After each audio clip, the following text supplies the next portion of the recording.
This is Mr. Miller. I want to talk to you for a few minutes this morning about how we address the last question you had for this week about what kind of character Brian Robinson is. So I prepared a little slideshow here for you. Pull that up. And in literature, we call discussing a character in a novel characterization. So there's some things that you should know. Well, first of all, what is a character? A character is a person, sometimes an animal, takes part in the action of a short story or another literary work. There are different types of characters, and they have different roles in the various stories. We can think about some of the characters that we saw. I'm going to, today, as we look at our examples, I'm going to talk a little bit about maybe Iqbal, because that's a novel that we've all read, and we can talk about the characters there. So I want to talk about types of characters. Some characters are flat characters, and those characters have no depth. They're predictable. They don't change throughout the story. They're pretty simple characters. So a flat character might be, from Iqbal, somebody like Hussein Khan. Hussein Khan doesn't change throughout the story. He's pretty much the same. He's the mean factory owner who is not nice to the kids. A round character. A round character is a well-developed character who changes throughout the story. Things happen, and they have a different view of things. A good example of a round character in Iqbal would be Fatima. Fatima, over the course of the story, she doesn't have really any hope of what her future holds. She's kind of she starts out being kind of resigned to the fact that she has to work in this carpet factory, and every day sad and doesn't laugh, and over the course of the story her attitude changes. She develops hope as Iqbal comes and inspires the rest of the characters there to make changes, to escape, and to do all the things that they do in the story. A stock character is a stereotyped character. A stereotype is it's just a regular type. These are easy to recognize characters. The policeman, for example, that's a stock character. You can imagine what a policeman's like. Policemen generally, they have law and order, they carry a gun, you can predict what they're going to do. Or a taxi driver, for example, is a stock character. They might say a few things in a novel, but in general, the stock characters are ones that you already know what they're gonna do. A foil character. A foil character is a character that is designed to contrast to another character. There are sometimes they're really clear that you have one character that's designed to be the contrast to another. Sometimes it's a little bit of a stretch to say that. For example, I might say maybe Kareem is a little bit of a foil character to Iqbal, but not so much. He does change over the course of the text. There's not a good example of a foil character in Iqbal. The protagonist, we've heard this term before when we talked about plot. And the protagonist is the main character of a story. That's the one who we are supposed to identify with. That's the character in the story who changes over the course of the story, comes to some kind of realization, some kind of climax in the plot, and then becomes a different person, perhaps, or it has a different view of things. The antagonist is the character who's in conflict with the protagonist, and that character that character that's in conflict with the protagonist can often be more than one character.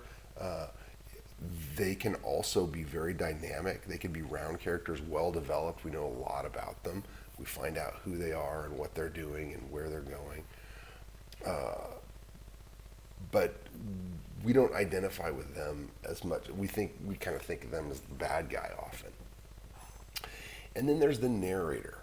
The narrator is the voice telling the story. And there's lots of different types of narrators. The story can be narrated by your protagonist. It can be narrated by a, smaller round character. The narrator can be someone who's not even in the story. It can be sort of like a third person, omniscient narrator. So in Iqbal, our narrator was Fatima. She was a character in the story, and she was telling us the story of Iqbal from her perspective as someone who watched what he did and how he developed in his life. In the story that we're currently reading, Hatchet, it's different kind of narrator. It's not that the story's told just from Brian's perspective, but the narrator knows what Brian's thinking, what he's feeling, knows all the things that are going on. So it's kind of a third person voice there, a third person omniscient voice that's telling us the story of Brian Robinson and Hatchet. Okay, so those are all character types. So you can tell me what kind of character you think Brian is. And not only that, he might be more than one of those types of characters. You probably want to pick more than one of those. But then, to really know a character, one of the reasons that we read literature is because we get to know what it's like to be another human being without having to go through those same experiences. In the case of Hatchet, we're getting to see what it might be like to be stranded in the wilderness without actually being stranded in the wilderness. It's one of the wonderful things about literature is that it allows us to see the world with the eyes of another person. That's why it's so valuable. It's entertaining and it's enjoyable, but it helps us to get to know ourselves better because we see the world through the eyes of another person. So when we think about who the other person is, through whose eyes we're seeing the world, we have several things, and there's an easy little acronym that we can remember. It's called STEAL. And how do we know a character? Well, first of all, what does the character say? What is the dialogue? What specific things do they say that tell us who they are? Think about Iqbal. How did he say things that inspired the other characters? How did he say things that, what were the important things that he said? I mean, it seemed like it was really important when he told Fatima that they were going to escape and that they were going to fly a kite. Thoughts. What does the character think? A character's thoughts tell you a lot. If you have a narrator, if it's narrated by the character that you're talking about, or if it's narrated by a third-person omniscient narrator, the character's thoughts are really important because that helps form how they see the world. The author is shaping how this character sees the world for you by relating the thoughts of the character. We get a lot of that in Hatchet. It's almost all about Brian's thoughts and thinking about what he's going to do. And then not only the thoughts, but the actions. What does the character actually do? I mean, you look at Brian, on the one hand, he could think about all these things he could do, and then he could just sit on the beach and do nothing and just be like, I can't do it. And that would tell us a lot about his character, right? Not very, maybe knows what to do, but isn't motivated. But his actions tell us a lot about who he is, right? You think he's out there collecting wood and trying to do all these things and thinking through problems. That tells you who he is. The effects that a character has on another character in the story are very important. How does how does what a character's actions and speech, how do those affect all the other characters? And you think about that, who we are is in a large part formed by our perceptions of what others think and feel about us. So when the same thing is true in a work of literature. And then one last thing that's important in Steele is the looks. A character's appearance tells you a lot. If a character is wearing a black hat and a cape, they got to be a villain. If a character has a certain look to them, the author will use the characters, that description, to get a sense of who that character is. So you can use this to think about who is Brian Robison? Who is this character? What are the qualities? How does he see the world?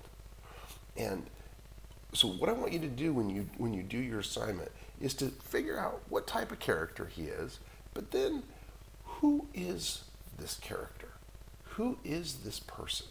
What characteristics, what things can you say about them based on thoughts and actions and effects and looks? Okay, that's enough for the little lesson. I hope this is helpful, and do a great job on your assignment today. Bye-bye.